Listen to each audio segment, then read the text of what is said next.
expiación, y eso es lo que vamos a estar continuando el día de hoy.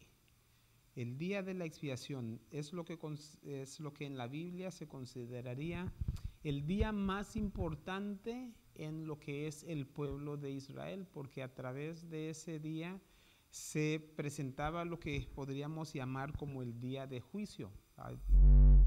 La semana pasada, perdón, tenía que esperar para... ¿Ya estamos bien? Ok. La semana pasada ya habíamos comentado de que se centra en lo que es el capítulo 16 de Levítico, y hay algo muy interesante con esto. ¿Por qué? Porque de los 5 libros de Moisés, que es Génesis, Éxodo, Levítico, Números y Deuteronomio, Levítico es el que está en medio de los 5. Y el capítulo 16 es el que está en medio del libro de... El capítulo 16 es el que está en medio del libro de Levítico, y es la parte central de lo que es la actividad de lo que son los judíos. En resumen, bueno, aunque no tendría tanto tiempo para ir por lo que es el resumen, pero eso lo podemos leer en los primeros 30 versículos básicamente. Donde habíamos terminado la semana pasada fue leyendo una declaración, que es con lo que me gustaría suceder, explicando por qué es que sucedía lo del día de expiación. Y lo que pasa es que durante el calendario hebreo estaba dividido en 12 meses de 30 días cada uno de los meses, así que el año consistía de 360 días. Ahora, durante 359 días habían las posibilidades de que las personas pudieran venir para hacer sus sacrificios, y a través de esos sacrificios la sangre de cada uno de ellos se iba acumulando en el santuario, porque llegaba la persona, se degollaba el cordero o el cabrito después de haber puesto su mano en él transfiriendo su pecado. Esa sangre era llevada en el santuario y era rociado frente a lo que es el velo, y ahí se iban acumulando durante ese tiempo. Ahora, durante el tiempo del día de la expiación, entonces esos pecados que se habían acumulado en el santuario entonces eran sacados. Muy, muy interesante eso. La pregunta entonces que se hace es, ¿quién había perdonado al pecador? ¿Quién había perdonado al pecador? Dios había perdonado al pecador. Y ahora, ¿por qué había perdonado Dios al pecador? Uno diría, no, porque es un Dios muy misericordioso, es un Dios amante y todo lo demás. Ok, entonces les voy a poner un pequeño ejemplo. Y creo que eso lo había mencionado también la semana pasada. ¿Qué tal si en la ciudad, el condado o el estado se tiene un líder o un gobernante que de repente dice, y todos lo quieren, y por muy querendoso, dice, ya que soy un gobernador, ahora vamos a perdonar a todos. Tiene una deuda, se lo perdonamos, y todo el mundo dice, amén. Y tenemos tal o cual situación, perdonado. Y toda la gente que está en cárcel, perdonados, y todos van para afuera.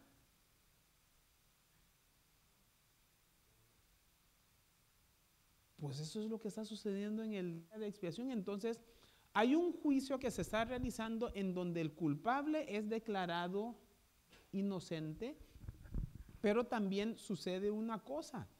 ¿Cómo vamos a ver al perdonador? Entonces, basado en esto, vamos a poner atención en esta siguiente parte, que dice de la siguiente manera.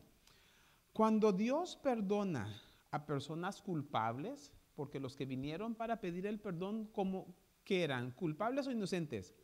Que eran culpables.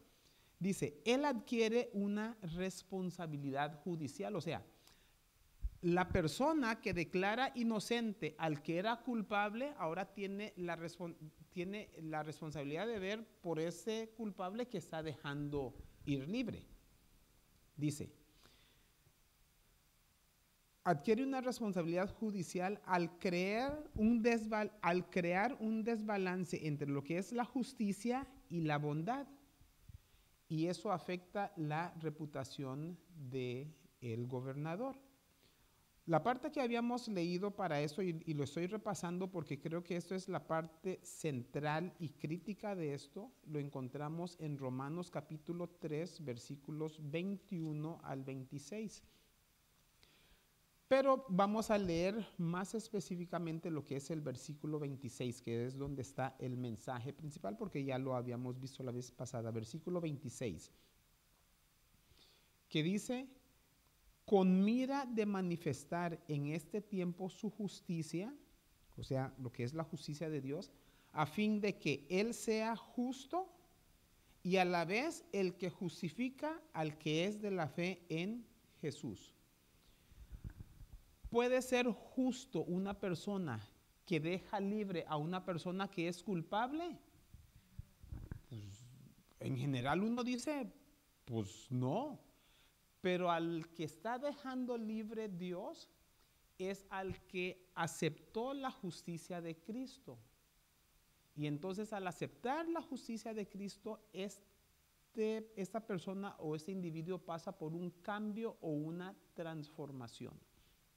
Entonces, el versículo dice que Dios puede ser justo aún al justificar a aquel que es de la fe de Jesús. Sigue diciendo el comentario, porque recordamos que el que perdona al que es culpable adquiere una responsabilidad judicial porque hay un desbalance entre lo que es la justicia y lo que es la bondad o la misericordia. Ahora, continúa diciendo: se restaura el equilibrio por medio del ritual de la purificación, que es exactamente lo que está sucediendo en este día de la expiación. Por medio del ritual de purificación del santuario que representa la vindicación de la justicia administrativa de Dios, al derramar su responsabilidad judicial. Como resultado, los israelitas que muestran su continua lealtad a Él reciben el beneficio secundario de limpieza moral o aclaramiento, porque todo esto es por fe, en el sentido de que el perdonador ya les había concedido, el perdón, ya se les había sido concedido. ¿Recuerdan durante esas 359,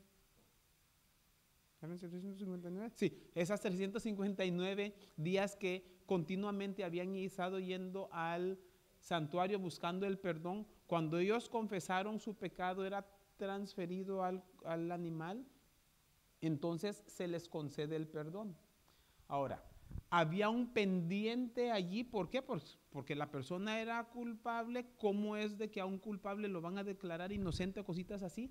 Necesitaba un acto por medio del cual todo eso pudiera llegar a tener sentido y razón. Entonces, ese aclaramiento sucede porque el perdón ya les había sido concedido cuando se presentaron. Entonces, ahora es confirmado cuando el perdonador es vindicado, mostrando que el carácter de Dios es justo y bueno. Y ahí es donde resalta lo que es el concepto del propiciatorio. En lo que es el término español no vemos mucho el sentido de eso, porque decimos propiciatorio, propiciatorio. ¿Qué quiere decir eso? En inglés, interesantemente, se llama mercy seat, que es el asiento de la misericordia, el trono de Dios en donde Él otorga lo que es el perdón y la misericordia al ser humano, a pesar de ser pecador y culpable.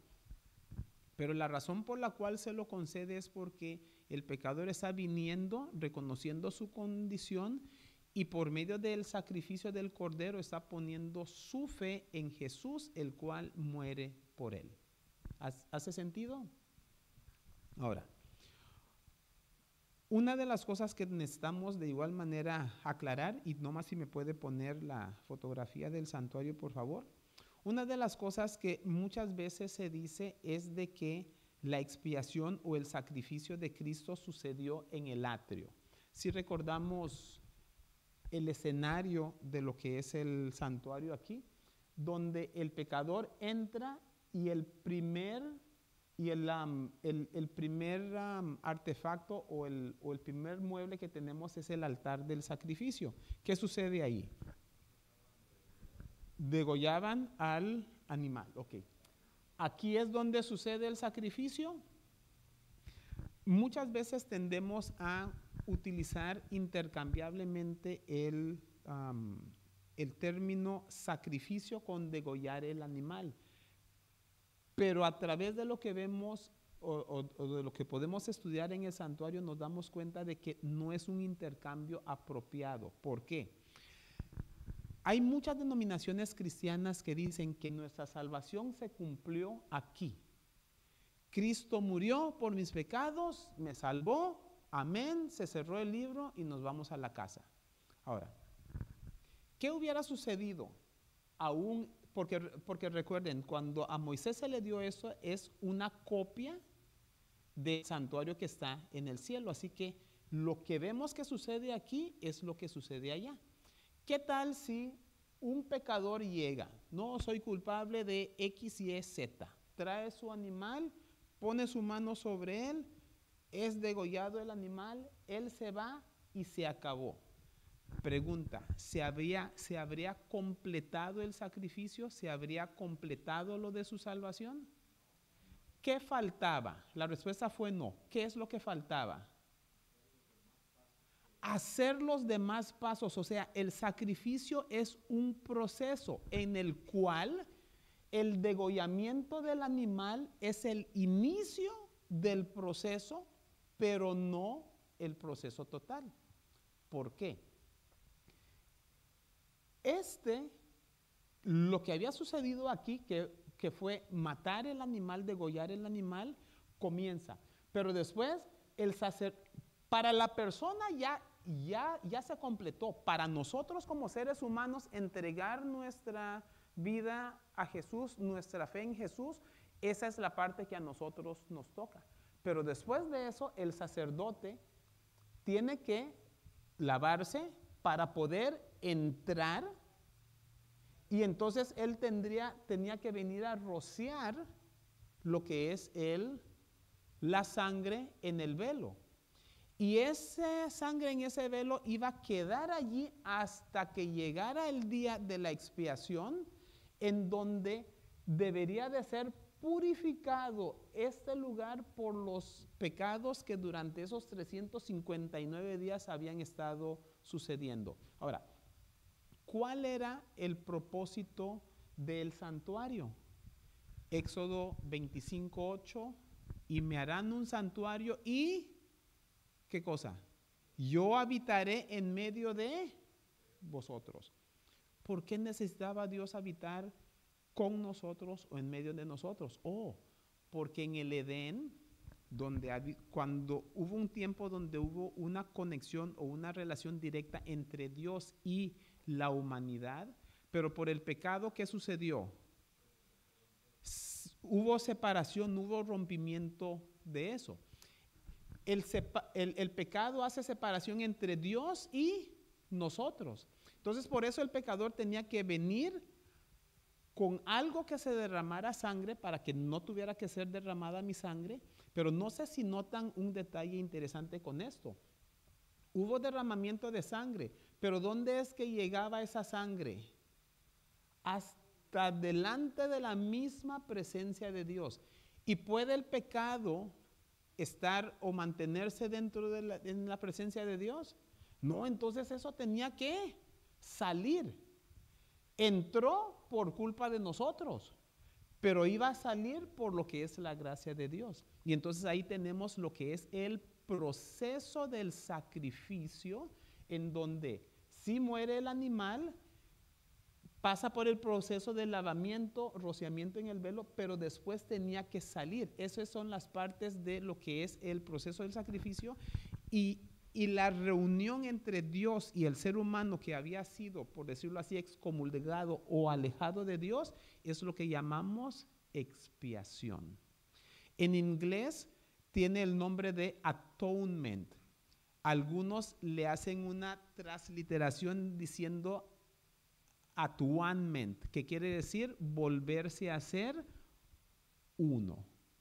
Y ese es el proceso, o esa es la intención o el propósito de lo que es el día de la expiación. Ahora, entonces no realmente se completa en lo que es el atrio. En el atrio lo único que sucede es la muerte del animal. Hay un proceso en el cual el sacrificio es la muerte más todas las demás etapas, de tal manera que la expiación es el resultado de la muerte del animal y el sacrificio, que es el proceso para que entonces podamos volver a la unidad como consecuencia de esto. Ahora, para entender el sacrificio de Jesús, hay que entender Levíticos. Muchas veces en lo que es el cristianismo moderno, y muy frecuentemente me van a escuchar mencionar esto de lo que es el cristianismo moderno, porque el cristianismo moderno desafortunadamente ha cambiado mucho lo que es la trayectoria que teníamos. Por ejemplo, hace muchos años atrás, el Antiguo Testamento era parte de la Biblia para el cristiano aún en los tiempos en que se vivía. Ahora muchos dicen, no, el Antiguo Testamento era para los judíos. El Nuevo Testamento es para los cristianos. Pero ¿saben qué? El Nuevo Testamento no hace ningún sentido o hace muy poco sentido si no conocemos y no entendemos el Antiguo Testamento. Por ejemplo, el libro de Hebreos es donde habla mucho acerca de lo que es el santuario celestial. Pero ¿sabe qué? No se puede entender Hebreos si no se entiende Levíticos. Y una cosa les voy a decir, Levíticos es durísimo de entender. Lo que yo les mencioné, hágase cuenta, como dicen usualmente, es apenas la partecita de arriba del témpano de hielo, porque debajo del agua hay un montón que todavía aún de donde me tocó conseguir la información de esto, le hacían algunas preguntas a los expertos. ¿Y sabe cuál era la respuesta que ellos daban? La respuesta que yo muy fácilmente puedo dar. Pues no sé. Así que yo puedo contestar como un experto. ¿Cuál es el trasfondo y la profundidad de Levíticos? Oh, fácil. No sé. Pero hay cosas que sí se pueden entender y espero que lo que se haya mencionado hasta ahorita es algo que hayamos podido entender un poco. Ahora, con eso podemos ver por qué sucedía lo del día de la expiación. El día de la expiación sucedía principalmente para lo que era vindicar o justificar a Dios. Porque hay que recordar varias cosas. Uno de ellos es, Dios tiene sobre sus hombros, por decirlo así, una gran acusación. Y la acusación es de que Él no es justo y de que sus leyes no se pueden cumplir. Que Él es un Dios egoísta. ¿De dónde saca eso? Vaya a Génesis capítulo 3 y va a ver la interacción que hubo entre Satanás, la serpiente, y Eva, donde le ofrece comer del árbol y dice, ¿por qué no pueden comer? No, pues que Dios dijo que iba a comer. No van a morir, mas Dios sabe que el día que coma, sus ojos serán abiertos, serán como Dios, sabiendo el bien y el mal, esto y que el otro. Ah, caray. Esa acusación era ¿contra quién? Contra Dios. Entonces, Dios no se pone a pelear sino que Dios básicamente se sienta, muestra su amor y a través de este proceso del santuario, entonces podemos ver lo que es el verdadero carácter de Dios para que a nuestra vista entonces el carácter de Dios pueda ser vindicado. Por eso Romanos 3:26 estaba diciendo para que Él sea justo y el justificador para los que son de la fe de Cristo. Ahora, ¿qué importancia tiene esto de el día de expiación para nosotros? Hay algo que aquí se presentó y ya básicamente lo hicimos a través de lo que es la lectura de Levíticos 16, pero les voy a presentar algunos puntos así de una manera bastante rápida. Esto era importante y a la vez muy diferente de todo lo demás que se hacía por las siguientes razones. Anteriormente, cuando participaban de los sacrificios en los 359 días, el sacerdote básicamente lo que hacía era que llegaba al lavacro y se lavaba las manos y se metía y seguía con su obra. Ese día se lavaba todo el cuerpo. Número 2. En ese día se ponía sus ropas sacerdotales completas. No solamente se ponía lo de la ropa de lino y cosas así. Hasta ese tiempo, y no es para hablar demasiado de vestimentas, pero ¿sabían ustedes que en el pueblo judío solamente una persona usaba calzoncillos? El sumo sacerdote. Y él solamente usaba calzoncillo una vez al año. Adivinen cuándo era. Cuando pasaba al lugar santísimo. ¿Hacía una diferencia el tiempo del día de la expiación? Pues sí. Para que no se mostrara o no se presentara su desnudez. Ok. Antes, por ejemplo, en los días regulares, el sumo sacerdote o los que estaban oficiando allí, básicamente aceptaban los sacrificios de la gente que los traía y iban y participaban así sin ningún problema. Ese día, él tenía que, antes de hacer su rutina regular, él tenía que hacer un sacrificio para purificación propia y el de su familia antes de que pudiera ir a participar del otro. Echaban suertes sobre 2 machos cabríos. ¿Recuerdan quiénes eran? Macho cabrío para Dios y el macho cabrío para Azazel. En este día es la única vez en donde se menciona o se presenta esto acerca de lo que es Azazel. De igual manera, es el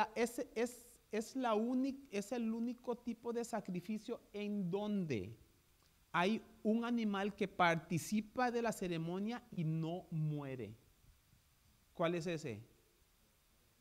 El de Azazel. ¿Por qué? Porque va a ser llevado fuera al desierto. Sin que la gente se dé cuenta, porque porque hay algunas indicaciones como que es llevado al desierto y se deja allí. Pero lo que es la tradición judía, así es, esto es como información por debajo del agua.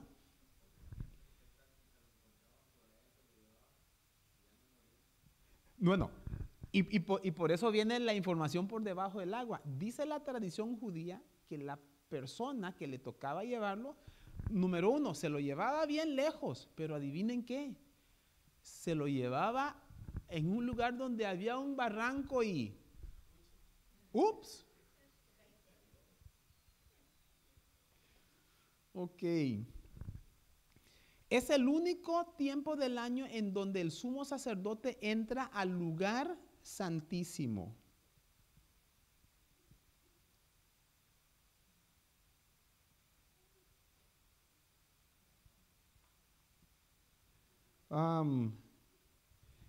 Es el único tiempo del año en donde el proceso no solamente se mantiene acá, sino que de lo que es el atrio pasaba no tanto al lugar santo, sino al lugar santísimo, pero eventualmente salía del lugar santísimo, tenía que pasar el lugar santo, el atrio, el campamento y hasta llegar hasta ¿dónde? Al desierto. Otra. ¿Ah? Y el campamento no era cualquier cosa. El sumo sacerdote cuando venía acá, en donde está el arca del pacto, podía tocarlo No. Entonces lo que hacía era que rociaba sangre hacia ella. En lo que es en el lugar santo, con lo que es la mezcla de lo que es, bueno, aunque en ese tiempo estaban todavía separados porque cuando se mezclaba era aquí afuera, aquí lo que hacía es de que también rociaba, pero tomaba de la sangre del macho cabrío que se había sacrificado para Dios y aún por el becerro de él, y untaba en los 4 cuernos que había en el altar del incienso. Cuando usualmente se ponía la mano sobre un animal para hacer la transferencia, usualmente se ponía una mano. Pero con este macho cabrío de Azazel se especifica que se ponían las 2 manos. Los cuerpos de los animales, usualmente cuando disponían de él, no sucedía nada. O sea, se disponía el cuerpo, se quemaba esto y que el otro, y la persona seguía con su rutina. En este día de la expiación, cualquier persona que tocara esto, incluyendo el sumo sacerdote, se consideraba que estaba sucio y tenía que lavarse, y hasta la tarde podía entrar en el campamento, incluyendo a la persona que agarraba el macho cabrío de Azazel para llevárselo al desierto. O sea, es completamente diferente esto relacionado con el día de la expiación. Y hay una cosa interesante que a través de la investigación y el estudio se presentó. En ese capítulo 16 de Levíticos nunca va a encontrar algo relacionado con perdón de pecados. Por eso la mención que se hizo anteriormente. El perdón de pecados, las personas lo habían conseguido durante los 359 días. Entonces, ese día era más que el perdón de pecados. Era, número 1, la confirmación de que el perdón que se había sido dado anteriormente era cierto, número 1. Pero sobre todo, número 2, y principalmente era la vindicación del perdonador. Por ejemplo, hágase cuenta como si usted hubiera venido y le hubiera pedido dinero prestado y dice, se lo damos. Y alguien dice, oiga, ¿de dónde sacó tanto dinero para darle a este? Y entonces el día de la expiación es como que hacen cuentas y dice, la persona que le ha estado dando dinero a este, que le han dado tanto dinero, ¿será que él tiene dinero en su cuenta? Y revisan. No, tiene eso y más. Ah, no, está bueno.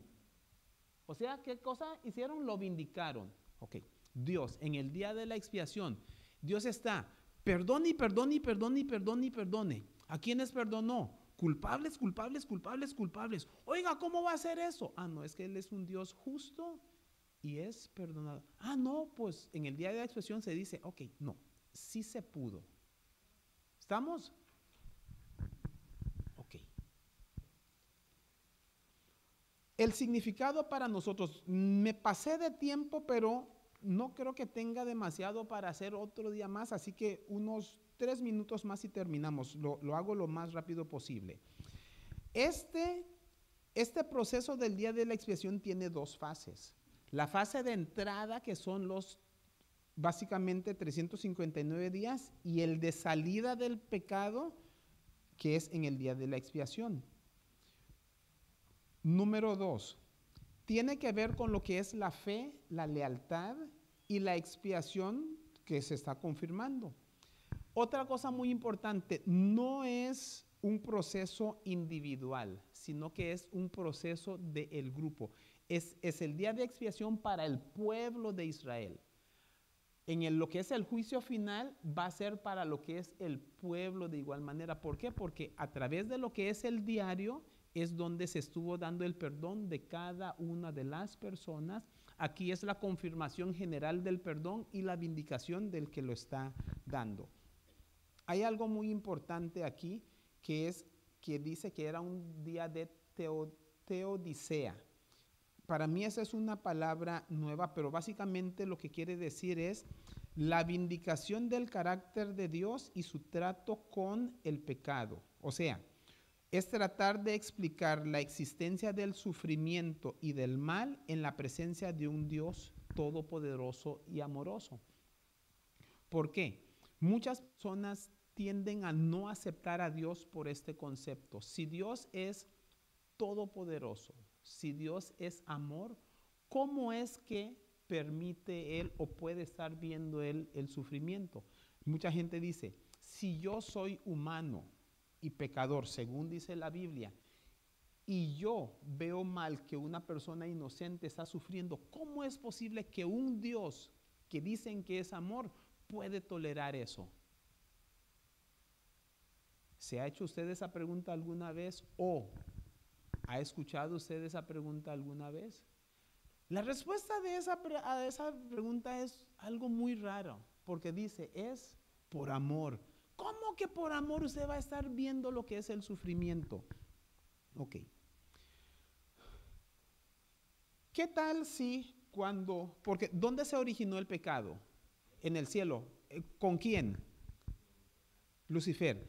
Y recuerdan cuando dice, hubo una guerra en el cielo. Miguel y sus ángeles luchaban contra el dragón y sus ángeles.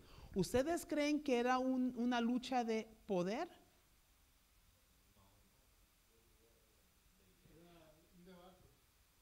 Era más bien un debate. Porque si fuera una lucha de poder sería, Dios dijo, sea la luz y fue la luz. Dios hubiera dicho, ni siquiera me voy a mover. Desaparece Satanás y y ya, o sea, eso no hubiera sido una lucha. Fue una lucha entre conceptos e ideas. Porque, ¿qué hubiera sucedido si Dios hubiera hecho desaparecer a Satanás?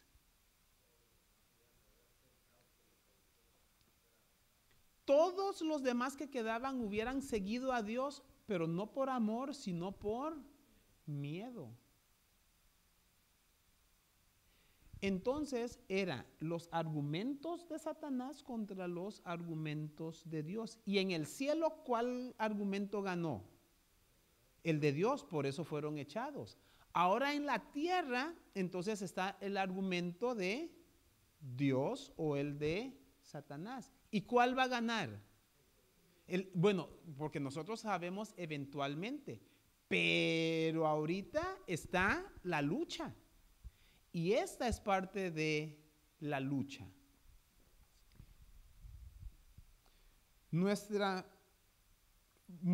El día de la expiación también muestra la función sumo sacerdotal de Jesús. Recuerdan que Jesús dice, no se turbe vuestro corazón, voy al cielo y voy a regresar. Ah, qué bueno. Caray, ya son 2000 años y no ha regresado todavía. ¿Qué está haciendo? Está haciendo lo del sacrificio. Muchos cristianos dicen, no, Él ya completó el sacrificio en la cruz. No, es el proceso. Él está cumpliendo por el proceso y por eso tenemos Levíticos que nos indica cuál es el proceso y Hebreos lo amplía un poquito más para que nos demos cuenta. Y esa es una de las razones por las cuales Jesús no ha regresado todavía. Y por último diría, el pueblo de Dios necesita una expiación continua, o sea, la actividad del santuario. Porque en general podemos hablar acerca de 3 santuarios. Primero, el santuario y hay varios modelos de ese porque estaba pero después estaba el santuario o el templo de Salomón, pero después fue destruido y lo reedificaron en los tiempos de Herodes. El santuario terrenal. 2, el santuario celestial. Porque recuerde que Dios le dijo a Moisés, haz el santuario o el tabernáculo de acuerdo con el modelo que te fue mostrado en el cielo. ¿Y cuál es el tercer santuario? Mas vosotros sois templo de Dios. Lo que está sucediendo aquí, bueno, es lo que debe de suceder acá. ¿Por qué? Porque desafortunadamente todos hemos sido afectados y el pecado ha entrado. Pero ¿qué sucedía en el día de la expiación? Te vas para afuera. ¿O no sabéis que vuestros templos vuestros cuerpos, perdón, son templo del Espíritu Santo, que no sois vuestros, sino que habéis sido comprados por precio. Por lo tanto, glorificad a Dios en vuestros cuerpos. Y va a ser para la gloria de Dios que esté manchado y lleno de pecado aquí. El día de la expiación dice, te vas para afuera. Entonces, la lección del día de hoy es, en nuestras vidas decir al pecado, te vas para afuera.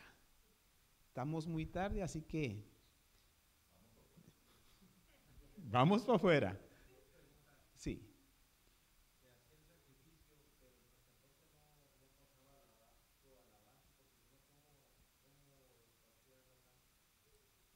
¿A qué se refiere? Uh-huh.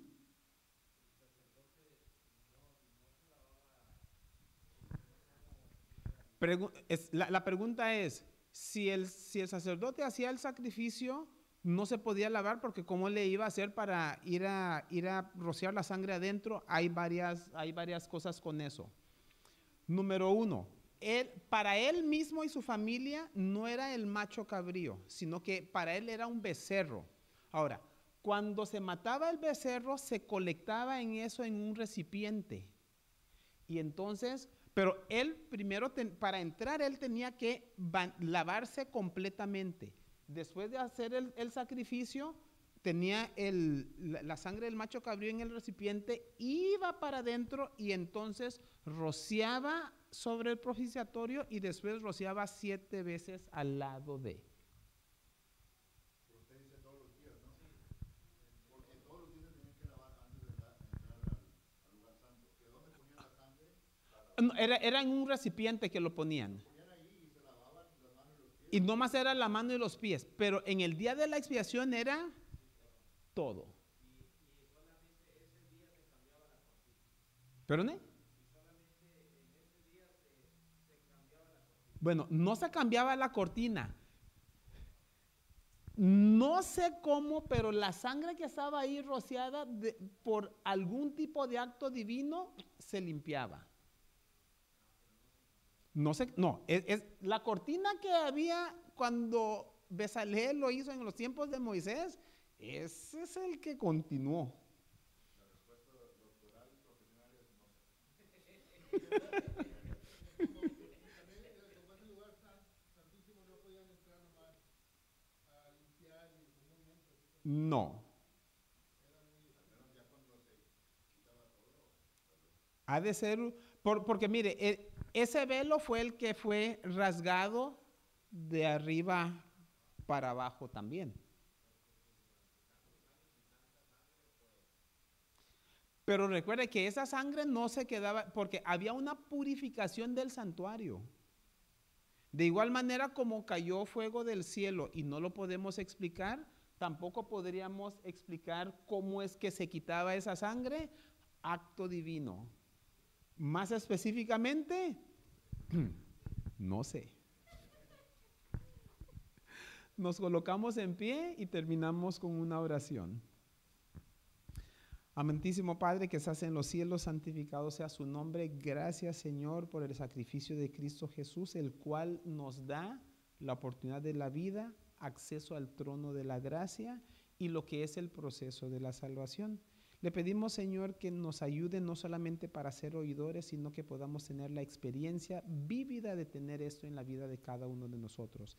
Y que no nos quedemos solos con ello, sino que lo podamos proclamar al mundo para que muchos otros puedan conocer acerca de ese mensaje, tomar la decisión, seguirle y juntos entrar en el reino de los cielos. Ayúdenos y cuídanos, ayúdanos para que podamos regresar nuevamente ese próximo sábado para seguir alabando su nombre, ya sea aquí en el templo o allá en el área del rally. Lo pedimos en nombre de Cristo Jesús. Amén. Que Dios les bendiga y pasen muy buenas noches.